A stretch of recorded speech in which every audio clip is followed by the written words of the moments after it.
Dawson is a Texas oil field worker whose UFO alien encounter received international attention. He was featured on an episode of Caught on Camera on Japanese TV and made an appearance on NBC First Look Roswell Experiencer panel.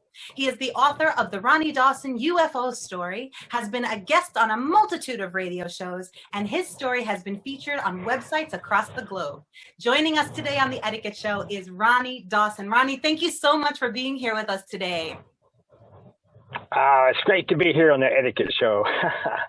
It's a real honor, and thank you for asking me on. Of course, our pleasure. Where are you right now? Right now, I'm actually traveling across the state of Texas because doing some pre-op surgery. I have surgery like 2 days from now. So. We wish you a safe and quick healing, of course. So thank you for making. Oh yeah. And we very much appreciate it. Life never stops, you know. You got to keep going with the flow. Absolutely. Oh my gosh. Knowing what I know about you and hearing you say something like that, that's inspiring. Okay, so let's get right to it. You are, in fact, an alien contactee, correct? That's right, yes. So can you tell in as much detail as you like, what was that first experience like for you? Well, I mean, I've been working out here in the oil field out in the middle of nowhere for 24 years, and I never saw anything. So when I started seeing these mysterious lights, it was crazy, creepy, exciting, and then I started seeing the craft, and I started putting two and two together that these guys, I don't think they're from around here. You know, it's nothing explainable. So, and then I seen them abduct a cow. I seen them abduct a cow from about a quarter mile away, and when I seen the cow being lifted up into the blue beam, I knew that these are the guys they're talking about on TV all the time, abducting cattle and stuff. And I was afraid they were going to abduct Ronny, so I was glad to get out of there that night. And then I kept seeing more UFOs, and we decided we would like do something thinking outside the box. I decided I would shoot a green laser at the UFO, and if we could detect any beam deviation due to the craft's propulsion system, we'd have some real evidence to bring to the public, you know, about we were being visited from another world. And we did see the UFO. I did fire the laser at the UFO and onto the UFO, but we didn't see the deviation that we had hoped to see, and we didn't get the whole thing on recorded like we were hoping to do. But the next night, they paid me a little visit at my house. I had an alien home invasion in my home. So they paralyzed me in bed, and they basically ransacked my house until they got to where the laser was being kept. And so that was pretty scary. Wait, can I pause you right there and let's backtrack just a little bit. First of all, I want to know what in your mind made you think to have this idea to grab a laser and see if you could reflect some light on it. What gave you that idea? Well, I was watching some Bob Lazar and stuff like that, where he had worked at Area 51, and he was talking about how they bend time and space and stuff like that. And I thought, well, you know, if you shine a laser beam, you know, if it's warping the fabric of space around the craft, it should make the light appear to do something odd. And if we could video record that, we'd really have some solid evidence. So it was just really a way of thinking outside the box and hoping to get something. Yeah, very clever, very clever. So, okay, so you have this experience with the laser, and then how much later did they come into your home? The next night. It was the very next night they came into my home and paralyzed me in bed and basically ransacked my house until they got to where the laser was being kept. Yes. Right. So when you say they came in, were you like, you know, what were you doing at the time? Were you already asleep and you saw them enter, or, you know, what did that look like? Well, it's a little creepier than that. There was a hole, like something had tore a hole in my floor, and I guessed it was my cat. So I thought my cat had like chewed a hole through the floor, but I was like, he was a declawed cat, so I don't know how he could have done that. But I patched the hole up. and recovered the cat from underneath the house and put him back in the house and patched the hole up. And when it was time to go to bed, I just laid down in bed. I no sooner hit the bed than they stuck me to it. I thought I was having a heart attack, some kind of a medical condition, because I was still awake. I could move my eyes, but everything else felt like it was just pinned to the bed. And even the cat, when they started running around the house, the cat scared him, and he retreated up onto the bed with me. So he's laying there, he's walking around the bed like it's not affected at all, but I'm still stuck, paralyzed to the bed for some reason. And so these things are running through the house, knocking things over and breaking stuff. And then I've seen them run by the bedroom door. And then there's two of them running around in there. I've seen one run across a vertical wall, and because I was clinging to the hope that it was a squirrel or a raccoon or something had gotten in my house. But when I seen it run across a vertical wall, that pretty much told me that, yeah, this is probably more related to what went on last night than something explainable. And finally, one stopped in front of the door. It was about 18 inches tall. It had a humanoid face. It had an exoskeleton shell on it, and the shell had like thorn appendages on it. And I was about 10 feet from it and got a good look at it, and it was a pretty scary looking thing, whatever it was. And then they ran up underneath the bed, and they were lifting me up in the bed and slamming it back to the floor. Then the cat took off because he didn't want no part of that. So, and I didn't see anything give chase as the cat ran out of the room. But then they stopped lifting the bed and slamming it, and they started clawing up underneath the box springs. I thought they were going to claw up through the mattress and kill me. I was scared to death and couldn't move, still paralyzed, and I thought I was going to die, and after a while, I got really angry, and it was like I'm in a fight for my life. All you can do is do everything you can. And so I decided I was going to break free from the force that's holding me, grab a golf club, and go to killing these things. And I couldn't. I tried to break free this time. I put out so much strength and force trying to get loose from it that it affected my heart and my breathing. And I had a feeling it almost killed me. If you fought it hard enough, it probably would kill you. And when I seen that I couldn't do it, I just like, I'm completely at their mercy. I can't do anything. So anyway, they got over to where the laser was being kept, and then they just took off. And then when they released me, the funny thing was my body jumped out of bed. I cussed, and then I grabbed the golf club out of the corner and was really angry. I had tried to do this 5 minutes earlier.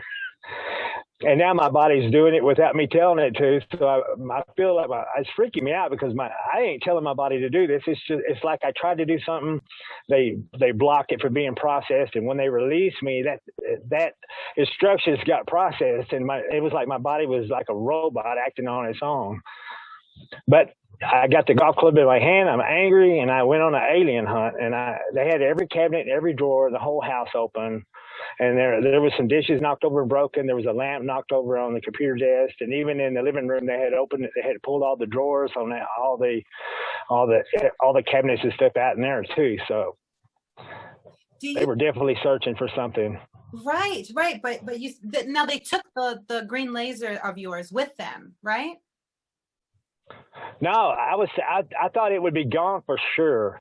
But when I got to where it was being kept, it was right there in its case where it was supposed to be. But I had it locked up in this cabinet, and they had unlocked the cabinet. It's a gun cabinet, and they had unlocked the cabinet and to where the laser is being kept. I guess they took a look at it or whatever they did with it, but they did leave it, and it still worked. So I was shocked it was still there. Oh, they didn't, nothing was removed from your house, just things were turned upside down, basically. Yeah, they didn't take anything. I crawled up under the house the next day.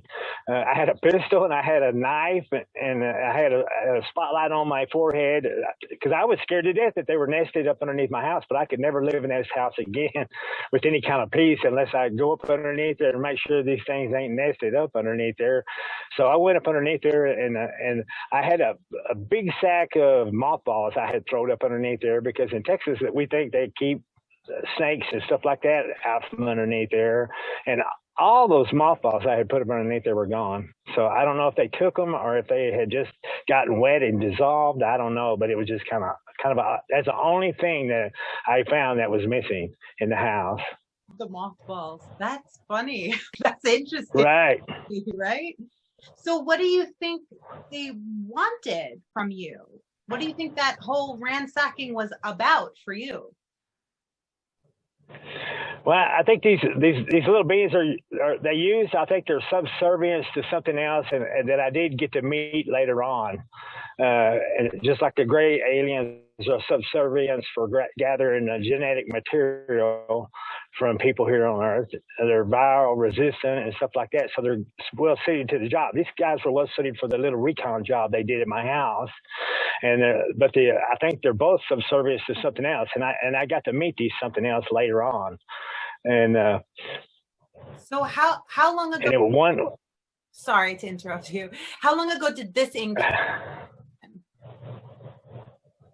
What is it? August 2017 was the first time I got to meet the ones that I believe that the other ones are subservience to. One was a blue lady, and she had a big ruby-like thing glued to her cheek, and she had like a diamond on her forehead, and she had a tattoo on her left cheek, and she was probably about 6'8" tall, and had short black hair, and very athletic looking, but she was with another woman that was a cat lady. I mean, she had big hair, but you could see her ears poking through her hair, and she looked just like a human, except right here on her nose it turned into a lion's mouth right here. I mean, even her eyebrows and her eyes look human, but when you go down to the tip of her nose, it turned into a cat's mouth, and it even had whiskers on it, and the whiskers were trimmed off at about 2.5 inches.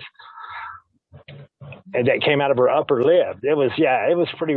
When I took a good look at that, when I realized that somebody's not playing a joke on me, that they're really here and they were really visiting, and they told me they'd been watching me, Oh, and they interrupted my sleep for a conversation, and they apologized for it. oh, wow. Okay, so this is in 2017 where you met the two lady aliens? Yes. Okay, and they Yes. communicated with you. Yes. We had quite. I don't know. It was probably 20-30 minute conversation, Wow. and and they basically they want to make contact with us. They want to know if they made open contact with us, if the masses of the people here would be willing to donate genetic material, And I said, yeah, if we had open contact and we're friends, I said the people here would be more than willing to give you what you need, especially if that's the price of the ticket to actually visit with them. So, and then they asked me how I think that we should go about making contact. And first, I told them that you're going to have to give me something that's alien material, an alien machine that does something that we're not capable of doing, made out of material that we don't have here. And then I thought, what would be better than that would be just a global display of alien presence. Bring a big ship in and fly it all around the world till everybody's seen it. And I said it'd be a big wake-up call for humanity, but that's what we need. I said that, in my opinion, that would be the way to go. And they said, thank you. We'll pass it on to the others. And Wow. So, okay. So, but now it seems like if you were able to have a conversation with them, you don't seem like you were afraid during that encounter at all. There was no fear. Well, at first it was hard to grasp. I thought my wife was playing a joke and had a couple of her friends pulling some kind of a stunt. And then when I took a good look at the cat lady's mouth, I realized, these girls aren't from here, so, and then I kind of dealt with the reality, that all of a sudden I'm thrown into a situation where I represent every man, woman, and child on planet Earth and all of humanity. And there's the right thing to do. And the right thing to do was to tell them that I'd be willing to help them, in a meeting of our two worlds in any way I possibly could, but I didn't really know where that was taking me. I didn't know I had volunteered for the project that they were involved in, so it kind of pulled me into the alien agenda. That happened in February of 2020. Okay. During that time, they got a genetic sample from me. They made a clone body of me. It took them 2.5 years to grow it to adulthood. February 2020, they took my physical consciousness and transferred it into that alien clone on an alien planet. Wow. Okay, wait. I have to slow you down just a little bit. Let's break, because you just said in about 30 seconds. Okay. Oh, yeah. Okay. You, in a way, you have this conversation, you don't realize that you're volunteering, but you somehow give consent to being a part of this. And Right. do they continuously appear, or was it years in between sightings? I don't know. It's for 2.5 years. I didn't see anything. It was like nothing. Wow. And then all of a sudden, boom, So no warning. And they just pulled me. Yeah. And I think what they're doing is even before we make open contact, they're already working on the means of interdimensional transportation for us. Like it may be too far to take our physical bodies to where they're at, but they can transfer our physical consciousness into, they want to transfer it into a clone body. But see, my clone body can only hold me. They can't put you in my clone body. So they're needing large quantities of genetic material so they can make genetic clones, so that they can transfer consciousness into them. It will accept many consciousness, not just mine. So I think that's what it appears to be anyway. Mm-hmm. So what, I have questions about what that feels like for you when that was happening for you. First of all, did you met your clone in person? No, I never met him. They took my physical consciousness and transferred me into him. And there was another contactee there named Jonathan Boisi from South Africa, and he was familiar with the Ronny Dawson clone. And the ET, he said, well, meet Ronny Dawson. And he goes, yes, I'm familiar with Ronny Dawson. And the ET said, no. She said, the Ronny Dawson from back there. And he said, oh my goodness. He said, so this is your first trip? I said, yes, first trip. And he was like really excited, even though he was familiar with the clone of me. He realized that I was actually inside the thing, so it was like a first time meeting for me and him. And the guy told me, he said, I said, where are we at? He said, he goes, I can tell you it ain't Earth. And he said, your first clue would be look at the sun. And I looked up at the sun, and it's much larger than ours and not near as bright. You can actually stare at it for a couple of seconds, and you could almost see the fiery wave go across it, like it was a dark red, and then yellow would move across it like there was a flame moving across it. So, and it was much larger in the sky than our sun. So I'm like, oh my goodness. But the place we were at, it had green rolling hills, not one tree. There was about 250 style houses with white picket fences around them. And every house looked identical. And it had streets in between the house, but not one car anywhere. And I even looked at the asphalt. I used to work in road construction. I know that we put asphalt down, we spread gravel on top of it. It's how we make roads. But this asphalt, it was like the rocks were mixed in with the asphalt itself and like laid down like carpet. So it looked like a road, but it was actually built different than a road. So it was like a simulation town that they had built on this planet where God knows where it's at.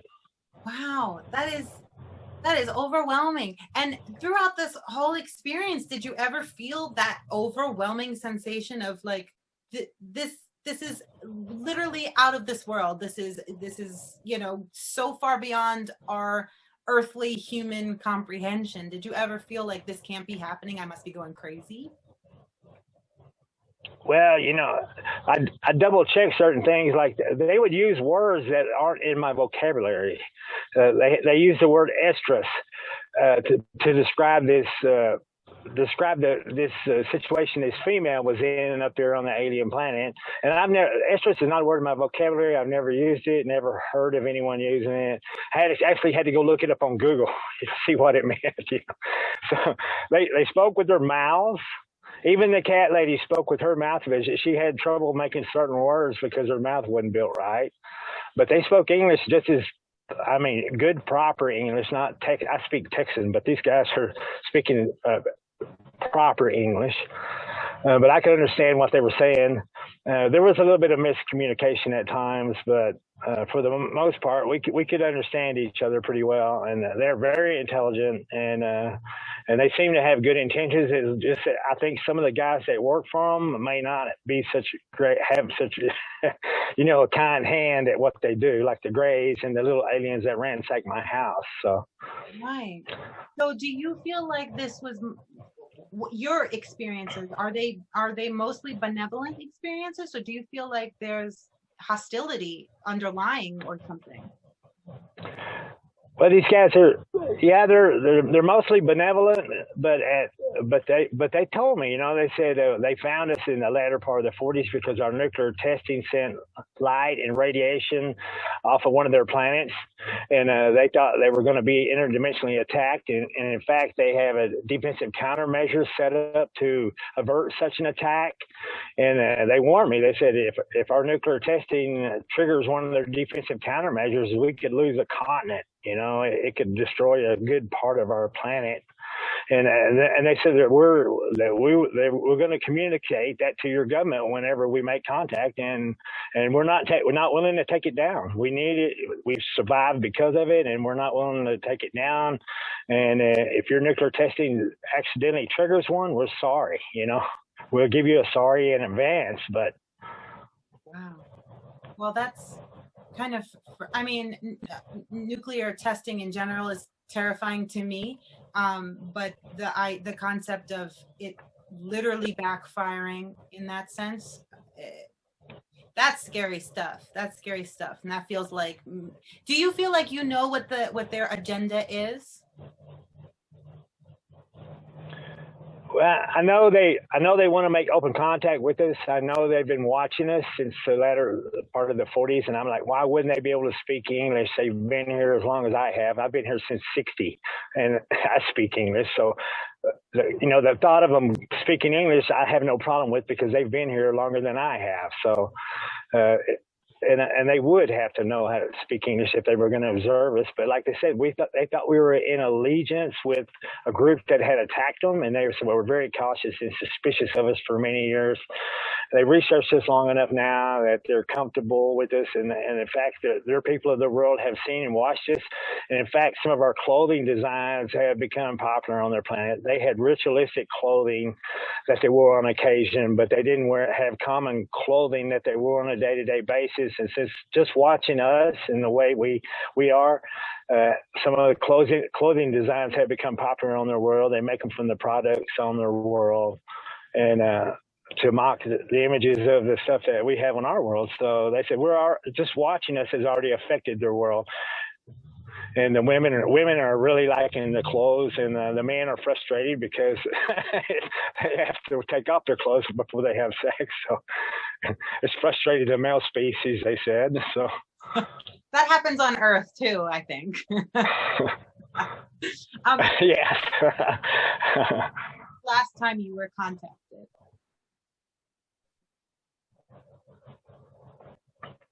Yeah, the last time I talked to him was February 2020. I haven't heard anything since. I don't know if they were, after the things that happened to us in 2020, I hope they just hadn't given up on us. But I think it probably will happen again, and it probably will happen with short notice. Yeah. Do you feel like there are any aliens on Earth already that are living amongst us and maybe we don't know, or they're underground? Yes, I'm afraid there is. I can't really say a whole lot about it, but I know a guy who knows one, and the guy actually proved that he was one by making a small spaceship appear and disappear a couple of times, just to prove his point. And so they're here, and the guy lives in a house, has a job, drives a car. And you wouldn't ever think that he wasn't something other than a human, except he can make his little spaceship appear and disappear at will. Wow. And I'm hoping to get to meet him. Yeah, do you think that's a possibility for you? Yes, he said he'd be willing to meet me, but if the circumstances were right. So I'm hoping I get to see this little spaceship trick. I would love to see that myself. Yeah, well, I would love to invite you back for a future interview should that happen. I would love to know what happened there. It was right. If there's anything you can tell us, our audience here, like that your experiences have given you insight into this whole other world, what would you tell us? Should we be afraid? Should we be prepared for anything? Should we be open to it? What should we do? Well, I think since they're already working on the means of interdimensional travel, I think things could change here quickly if we would just open our minds up and admit that they're here and acknowledge that they're here and be open to open contact, which they are open to, it sounds like. So, and I think, man, life could change drastically for us. You know, it's like, because technology is something you can either struggle to figure it out on your own, or it can be gifted. I'm in a Toyota Sienna right now. I don't know anything about the thing, but I paid the dealer enough money, and they gifted me with it. So, gifted technology is a wonderful thing. So I get to drive around in this thing, but I don't know everything about it. So. Right. Wow. Well, Ronny, thank you so much for joining us here on the Etiquette Show. That was incredibly enlightening. And, you know, again, we wish you the best and happy healing for you. And please reach out should you have any more contacts. We would love to hear about it here. Okay. Oh, absolutely. Thank you. Yes. See you next time. Oh,